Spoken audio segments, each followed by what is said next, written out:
করব পেটের গ্যাস কমানোর ওষুধ ইসোটিট মাক্স 20 mg নিয়ে। এই ইসোটিট মাক্স 20 mg ওষুধটি বাজারে এনেছে অপসনিন ফার্মা। ইসোটিট মাক্স 20 একটি ওষুধ যা আপনার পাকস্থলীতে উৎপন্ন অ্যাসিডের পরিমাণ কমিয়ে দেয়। এটি অম্বল, অ্যাসিড রিফ্লাক্স এবং আপনার খাদ্য পাইপের সমস্যাগুলি চিকিৎসার জন্য ব্যবহৃত হয়।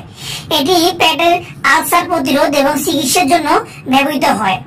পুরো ভিডিও জুড়ে আমরা এখন আলোচনা করব এই ইসোটিট মাক্স 20 ট্যাবলেটের মূল ব্যবহারগুলো, খাবারের নিয়ম, গর্ভাবস্থা এবং স্তন্যদানকালে সতর্কতা, কিডনি রোগী এবং লিভার রোগীদের জন্য সতর্কতা, বেশ কিছু পার্শ্ব প্রতিক্রিয়া।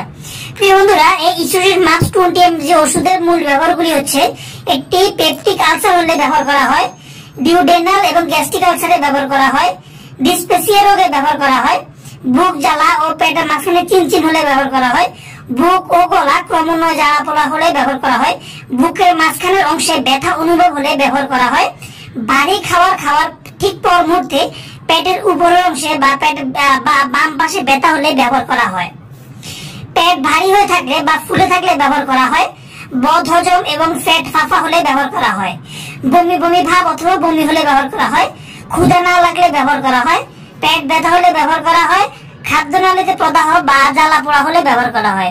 মূল কথা, এই ইসোটিট মাক্স ট্যাবলেটটি আমাদের গ্যাস্ট্রিক জনিত যত ধরনের সমস্যা আছে সকল সমস্যার জন্য এই ইসোটিট মাক্স ট্যাবলেটটি ডাক্তার আপনাদেরকে দিয়ে থাকবেন।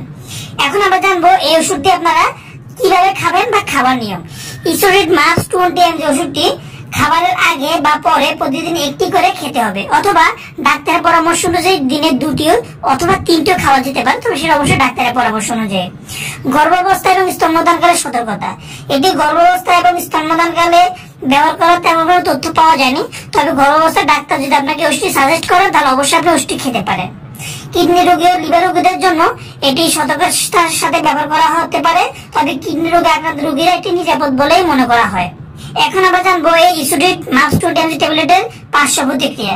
মাঝে মাঝে আমাদের ডায়রিয়া হতে পারে, মাথা ঘোর হতে পারে, মাথা ব্যথা হতে পারে এবং গলা ব্যথা হতে পারে।